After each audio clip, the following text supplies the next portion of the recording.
큰 태풍으로 인해서 집이 무너진 한 가정이 있었습니다. 낙심이 많이 됐었지만은 그래도 보상금도 나왔고 또 이전에 살던 집의 설계도도 그대로 있으니까 똑같이 다시 지으면 될 거라고 그렇게 쉽게 생각했다고 합니다. 하지만 그것이 생각처럼 쉽지 않았다는 것입니다. 무너진 잔해를 치우는 데만 몇 달이 걸렸습니다. 그리고 그 잔해를 치우는 과정에서 다친 마음과 이제 다 무너져 버리고 사라져 버린 그 추억까지 다시 마주해야 했습니다. 새 집을 짓는 것이 단순히 벽돌만 쌓기만 하면 되는 것이 아니라 상처 치유도 필요했고 또 땅도 새로 다져야 했고 태풍으로 무너졌었기 때문에 다시 집을 세울 때는 더 튼튼하게 설계해야 했기 때문에 이전과 같이 지을 수도 없었습니다. 그래서 집을 짓는다는 것이 처음 생각과는 다르게 몇 갑절이나 힘들구나 하는 것을 느끼게 됐다고 합니다. 인간 관계에 있어서도 마찬가지입니다. 어떠한 잘못으로 인해서 인간 관계가 깨어지고 나면은 그 관계를 회복하는 것이 너무나 어렵게 됩니다. 아무리 다시 신뢰를 쌓기 위해서 애를 쓰고 노력해도 상대방이 끝내 받아주지 않고 그저 깨어진 인간관계로 마무리되기도 합니다. 다시 깨어진 관계를 회복하기 위해 신뢰를 쌓으려면 너무나도 많은 어려움이 있고 또 수많은 시간들이 필요하게 되고 계속해서 진실된 태도로 살아가는 삶의 변화까지 이 모든 것이 다 어렵기만 합니다. 이와 같이 무너진 것을 새로 세운다라고 하는 것은 결코 쉬운 일이 아닙니다.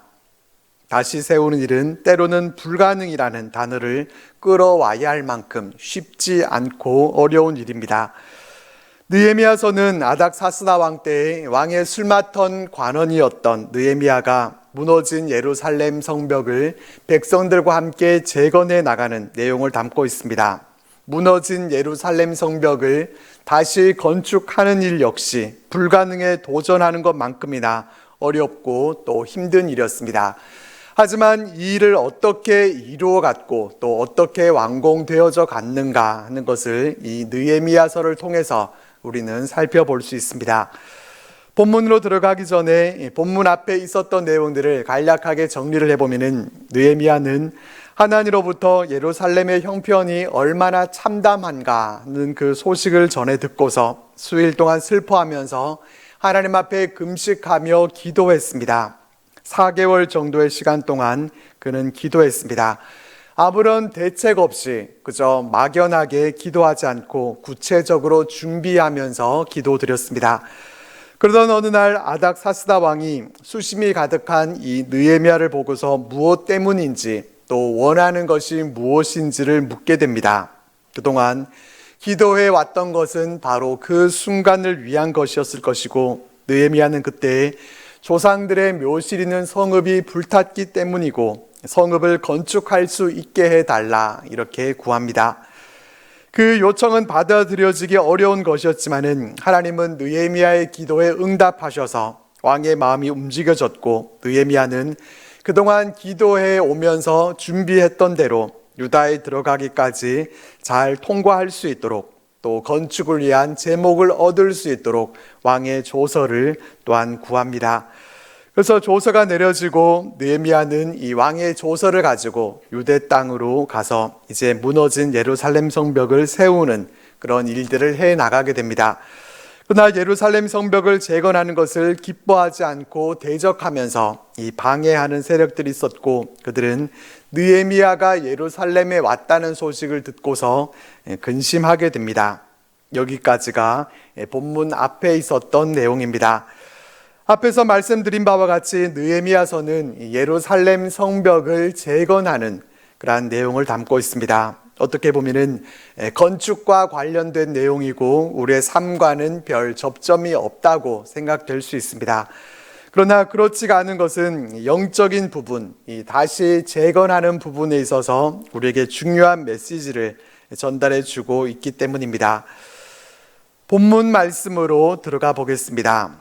11절과 12절 상반절 말씀을 보면은 내가 예루살렘에 이르러 머무른 지 사흘 만에 내 아버지께서 예루살렘을 위해 무엇을 할 것인지 내 마음에 주신 것을 내가 아무에게도 말하지 아니하고 밤에 일어나 몇몇 사람과 함께 나갈세라고 말씀하고 있습니다. 느헤미야는 페르시아에서 예루살렘에 도착한 후에 여독도 아직 풀리지 않은 채로 많이 피곤하고 또 힘들었을 것입니다. 그렇지만 그는 3일 만에 예루살렘 성벽 시찰에 나섭니다. 사흘 만이었다라는 이 시간을 굳이 알려주고 있는 것은 이 느헤미야가 그만큼 성벽을 재건하는 일에 열심히 대단했다라는 것을 보여주고 있는 것입니다.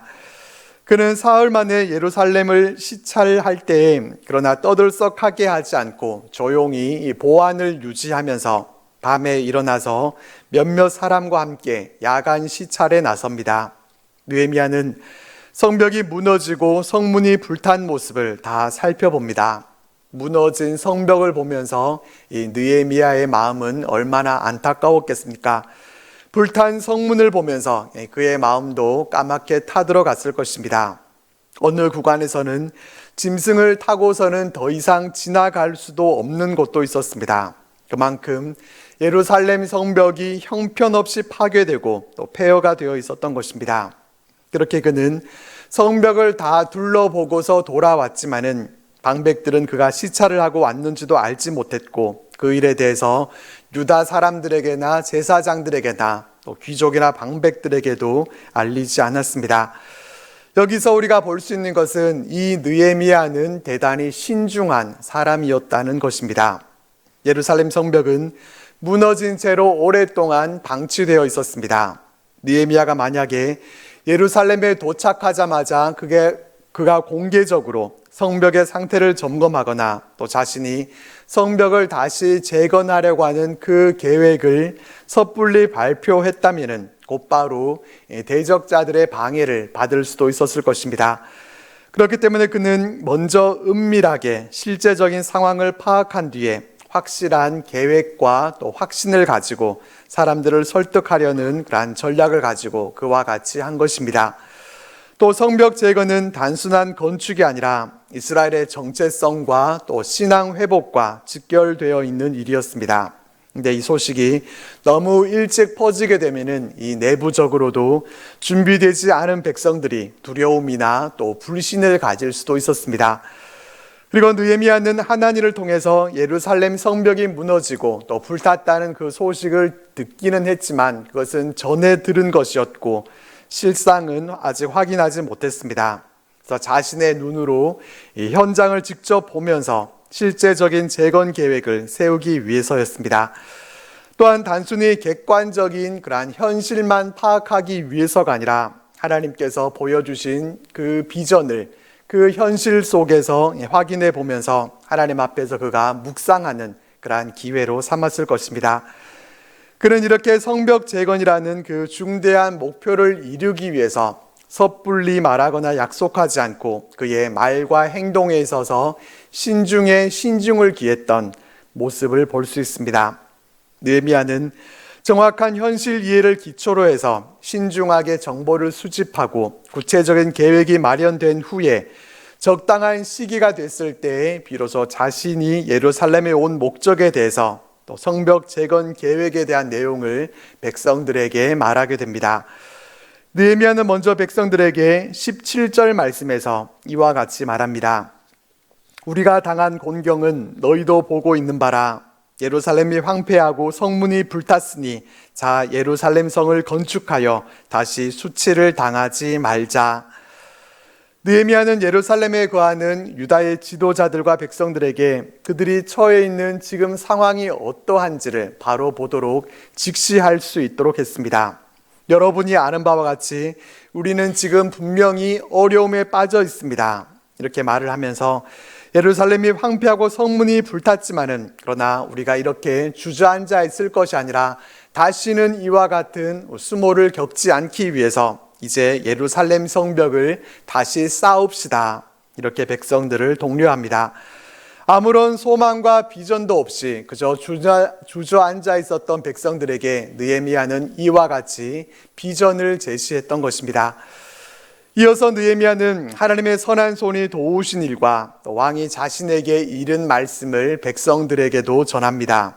예루살렘 성벽 공사를 멈추게 했던 것이 아닥사스다 왕의 명령 때문이었었는데, 그 아닥사스다 왕이 성벽 재건을 허락하고 또 성전 재건 공사를 할 수 있도록 조서까지 내려줬다라고 하는 것은 믿을 수 없는 놀라운 기적이었습니다.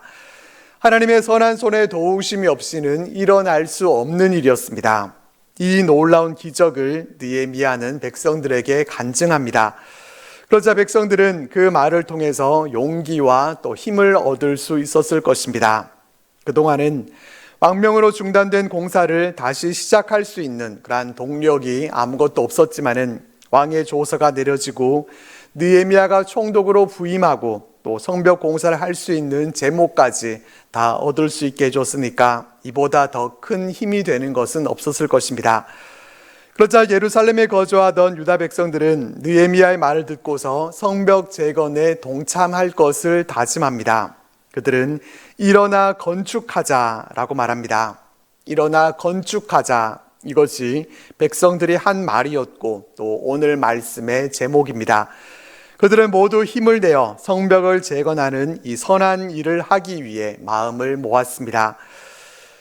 이 본문 말씀을 통해서 우리는 무너진 성벽을 재건하는 일, 영적으로 무너진 것을 새롭게 세워가는 일에 필요한 것이 무엇인가 하는 것을 우리 마음 가운데 새겨보게 됩니다. 새롭게 세워가는 일에 필요한 것이 무엇이겠습니까? 먼저는 기도가 필요합니다. 본문 말씀을 보면은 느헤미야가 성벽을 시찰한 후에 격려하는 말로 성벽을 다시 쌓읍시다 이렇게 말을 하니까 백성들이 그 말을 듣고서 일어나 건축하자 이렇게 말을 했고, 이 모든 과정들이 그냥 쉽게 이루어진 것처럼 생각될 수 있습니다. 하지만 결코 쉬운 일이 아니었음을 우리는 알아야 합니다. 그냥 성벽을 쌓읍시다 이렇게 말한다고 해서 백성들이 일어나 건축하자, 절대로 이렇게 쉽게 되어지지 않는다는 것입니다. 예루살렘은 바벨론에 의해서 완전히 함락되고 또 폐허로 남아 있었습니다. 그러던 것이 1차 포로 귀환 때 돌아온 자들이 스룹바벨의 지도 아래 성전 재건은 겨우 이룰 수가 있었습니다. 그렇지만 성벽은 복구하지 못했었고, 성벽을 세우려고 했었지만은 사마리아인들의 방해와 또 이방 민족들의 방해로 인해서 해낼 수가 없었습니다. 성벽을 다시 세우는 일은 유다 백성들에게 힘을 실어주는 그러한 일이었기 때문에 주변 민족들은 정치적 이유로 강력하게 반대했습니다. 그래서 예루살렘은 반역의 도시라고 고발하는 그런 편지 때문에 성벽 건축 공사가 아닥사스다 왕의 조서로 중단되어 있었습니다. 포로 귀환 후의 백성들은 90년 정도의 시간이 지나도록 그들은 성벽도 없이 그곳에서 지냈습니다. 성벽이 없으니까 백성들은 늘 불안했고 또 두려움 속에서 살아야 했고, 경제와 사회도 안정되지 못했고, 하나님의 백성이라고 하는 그 정체성도 온전히 회복되지 못했습니다. 그들의 삶의 형편과 영적인 상황들, 이 모든 것들이 다 무너져 있는 상황 가운데 있었습니다. 그런 곳에서 무슨 소망이 있고 또 무엇을 기대할 수가 있겠습니까? 그러던 그곳에 놀라운 일이 일어날 수 있었던 것은 바로 느헤미야가 기도의 사람이었다는 데 있습니다. 기도의 사람 느헤미야는 성벽이 무너지고 성문이 불탔다는 그 소식을 듣고서 곧바로 금식하면서 기도에 들어갔고, 그 기도를 듣고 하나님께서 선한 손으로 역사해 주셨기 때문에 일이 진행되어진 것입니다. 일어나 건축하자라고 말할 수 있었던 것은 바로 느헤미야의 기도를 들으시고 응답하신 하나님의 은혜가 있었기 때문이었고, 기도의 열매였습니다. 기도는 불가능한 일을 가능케 만드는 힘이 있습니다. 우리가 기도할 때 하나님은 반드시 들으시고 응답해 주십니다. 우리는 다시 세워나가는 일에 기도가 가장 먼저 필요하다라는 사실을 꼭 기억할 수 있기를 바랍니다. 새롭게 세워가는 일에 필요한 또 한 가지는 하나님의 도우심을 믿는 믿음입니다. 느헤미야와 백성들이 성전 재건을 시작할 수 있었던 힘의 근원이 어디에 있었습니까? 하나님의 선한 손이 도와주신다라고 하는 믿음이 있었기 때문입니다. 느헤미야가 예루살렘을 다시 건축하자고 하면서 이제 성벽 건축을 통해서 더 이상 수치를 당하지 말자, 그렇게 백성들을 격려했었습니다. 하지만 그 격려의 말만 듣고서 백성들이 일어나서 건축할 수가 있겠습니까? 유다 백성들도 왜 성벽을 건축하고 싶지 않았겠습니까? 유다 백성들이 예루살렘 성벽을 재건하지 못하고 오랫동안 무너진 채로 그렇게 방치해 뒀던 이유는 외면적으로는 분명히 이 대적들의 방해가 있었기 때문이었습니다. 하지만 외부적인 것만이 문제가 아니라 성벽을 재건하는 일을 가로막는 내부적인 문제도 있었습니다. 바로 그들의 마음 상태였습니다. 백성들 가운데는 깊은 패배감과 또 무력감이 자리 잡고 있었습니다. 이젠 더 이상 어떻게 할 수가 없다. 경제적인 여건도 되지 않고 모든 상황들이 성벽 재건을 막고 있다. 우리는 아무런 힘이 없다. 이런 무력감이 그들을 지배했습니다. 또한 사마리아인과 주변 민족들은 너희가 반역을 꾀하고 있다. 이러한 말로 계속해서 백성들을 압박했습니다. 성벽을 다시 세우는 일은 정치적으로 매우 민감한 그런 일이었기 때문에 바벨론 제국의 미움을 사게 되지는 않을까 하는 그러한 두려운 마음이 백성들에게 있었습니다. 또 오랜 세월 무너진 성벽 옆에서 그렇게 살아가다 보니까 백성들은 그 상태에 익숙해지면서 그들이 처해 있는 그 현실에 안주하기 시작했고, 성전은 재건됐지만은 그들의 삶이 온전하지 못하다 보니까 예배도 온전한 예배가 되지 못했을 것이고, 하나님께서 정말 우리와 함께하고 계신 것일까라고 하는 이런 신앙적 회의가 들면서 신앙의 열심마저도 사라져 갔습니다. 백성들의 내적인 상태가 이러니까 무슨 성벽 재건의 역사가 가능하겠습니까? 외부적으로 방해도 없고 모든 자재들이 다 갖춰져 있고 모든 상황들이 다 좋다고 해도 이런 내적 상태에서는 아무런 일도 해낼 수가 없습니다. 그런 그들에게 느헤미야는 그들의 믿음에 불을 붙여준 것입니다. 하나님의 선한 손이 도와주셔서 왕이 허락을 하고 지금까지 도와주신 모든 이 상황들이 다 하나님의 도우심의 역사였다라는 것을 느헤미야가 간증했을 때 그들의 믿음이 먼저 다시 건축된 것입니다. 하나님이 과연 우리의 상황들을 아시고 우리를 도와주실까 의심하던 그 모습에서 왕의 마음도 움직이시고 역사하신 하나님의 그 능력의 손길이 성벽 재건에도 우리와 함께 주실 거라고 하는 그 믿음이 그들을 일으켜 세웠습니다. 하나님이 우리와 함께 하신다는 믿음이 그들에게 생겨났습니다. 그 믿음으로 인해서 그들은 일어나 건축하자라고 말할 수 있었던 것입니다. 또 한 가지를 더 찾아본다면 이 백성들의 결심이 있었습니다. 일어나 건축하자, 이 결단이 담긴 백성들의 결심이 있었기 때문에 예루살렘 성벽을 재건해 나갈 수 있었습니다. 느헤미야가 그렇게 금식하면서 기도했고 또 하나님께서 행하신 그 일에 대해서 간증하면서 그들의 믿음이 각성됐다고 해도 일어나 건축하자, 백성들이 그렇게 결심하지 못하고 아직도 우리에게는 건축하는 데 있어서 부족함이 있고 우리는 아직도 준비가 안 됐다고 생각하고 결단하지 못하고 주저앉아 있기만 했다면 성벽 재건은 이루어질 수 없었습니다. 무슨 일이든지 해보자 결심하고 우리의 마음을 다질 때 하나님의 일들이 진행될 수 있습니다. 그러면 우리가 다시 세워야 할 것이 무엇입니까? 구령의 열정입니다. 한 영혼을 구원하고자 하는 마음이고 곧 우리가 다시 세워야 할 것은 전도입니다. 전도는 결코 무너져 있어서는 안 되는 부분이고 또 무너진 채로 그냥 내버려 둬서는 안 되는 일입니다. 10월 19일은 우리가 전교인 출석 주일로 지키게 됩니다.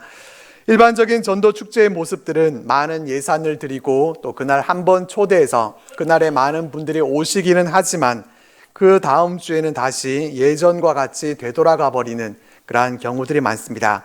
일회성 행사가 되어버리는 것입니다. 물론 한 영혼이 하나님 앞에 나와 예배드리는 그 한 번의 경험도 매우 중요한 것입니다. 하지만 이왕이면은 보다 더 효율적이면 좋을 것입니다. 올해 전교의 출석 주일은 소그룹 전도 방식으로 이루어지게 됩니다. 38개 각 구역들이 그 구역 안에서 전도해야 할 전도 대상자들을 놓고 기도하면서 전도를 합니다. 구역 모임, 이 가벼운 식사 모임부터 자연스럽게 나오도록 해서 10월 19일에 함께 예배 드리는 것입니다. 또한 전도만이 아니라 장기 결석자들도 예배에 나올 수 있도록 할 것입니다. 코로나 이후로 아직도 안 나오고 계시는 분들도 계시고 또 그동안 여러 가지 개인적인 사정으로 인해서 예배 드리지 못했던 우리 교우들에게 우리는 또 계속해서 연락하고 이날에 함께 모일 수 있는 날로 계획하고 있습니다. 전교인 출석 주일도 이 예루살렘 성벽을 재건하는 일과 마찬가지입니다. 쉽지 않은 일입니다. 그냥 시간이 지난다고 해서 벽돌들이 자기들끼리 알아서 모여서 성벽이 자동적으로 쌓아지는 이런 일이 일어나지 않는 것처럼 전교인 출석 주일도 시간이 지난다고 해서 저절로 그냥 쉽게 되어지는 일이 아닙니다. 이 일을 위해서 우리에게도 기도가 필요합니다. 느헤미야와 같은 기도의 사람이 필요합니다. 느헤미야가 무너진 성벽을 보고서 애타하는 그런 마음이 있었던 것처럼 우리에게도 그와 같은 마음이 필요하고 그 마음으로 한 영혼을 구원하기 위해서 기도하는 그런 간절한 기도가 필요합니다. 지난 금요 기도회 때부터 이제 각 구역장님들을 통해서 받은 우리 장기 결석자들 전도 대상자 명단을 놓고 그 이름을 부르면서 기도하고 있습니다. 그날까지 우리는 계속해서 장기 결석자들과 전도 대상자들의 이 이름을 부르면서 기도할 것입니다. 이것이 중요합니다. 우리가 열심히 기도했지만은 그날에 오지 못하는 일이 생길 수도 있습니다. 하지만 그날에 참석하고 참석하지 못하는 것보다 더 중요한 것은 그들을 위해서 기도해야 한다는 것입니다. 우리가 그들을 기억하고 그 이름을 부르면서 기도할 때 그 기도는 헛된 수고로 돌아가지 않을 것입니다. 하나님은 분명히 그 기도를 들으실 것이고 또 언젠가는 열매 맺게 해 주실 것입니다. 지난 금요 기도회 때 꽤 많은 분들이 오셔서 우리 나라를 위해서도 뜨겁게 기도했었습니다. 나는 주변에 전도할 사람이 없다. 이런 분들은 금요 기도에 나오셔서 기도회에 또 힘을 보태 주시기 바랍니다. 전교인 출석 주일을 위해서 함께 기도하는 기도의 동력자들이 되어 주시기를 바랍니다. 기도와 함께 우리에게 필요한 것은 우리도 유다 백성들처럼 하나님의 일하심을 믿고 이 선한 일을 이루기 위해서 일어나 건축하자 결단하면서 함께 힘을 모으는 것입니다. 주저앉아 있을 것이 아니라 우리도 일어나 전도하자, 일어나 기도하자, 일어나 함께하자, 이와 같은 결심이 우리에게 필요합니다. 전교인 출석 주일은 일회성의 행사가 아니라 하나님이 기뻐하시는 선한 일을 하는 것입니다. 우리는 이 일에 마음을 모아서 함께 기도로 준비하고 또 마음을 다짐할 때 하나님께서 길을 열어주실 것입니다. 흩어진 성도들, 약해진 신앙, 식어진 예배의 열정, 구령의 열정, 안 된다고 생각하는 부정적인 생각들, 이 모두를 다시 세우는 일이 우리를 통해서 시작될 수 있기를 바랍니다. 10월 19일 하루만을 위해서가 아니라 그날까지 우리가 기도의 줄을 놓지 않고 우리의 믿음도 새롭게 건축하고 우리의 결심도 다시 굳건하게 세워서 우리도 하나님 나라를 더욱 힘차게 일어나 건축해가는 우리들 모두가 되시기를 주님의 이름으로 축복합니다.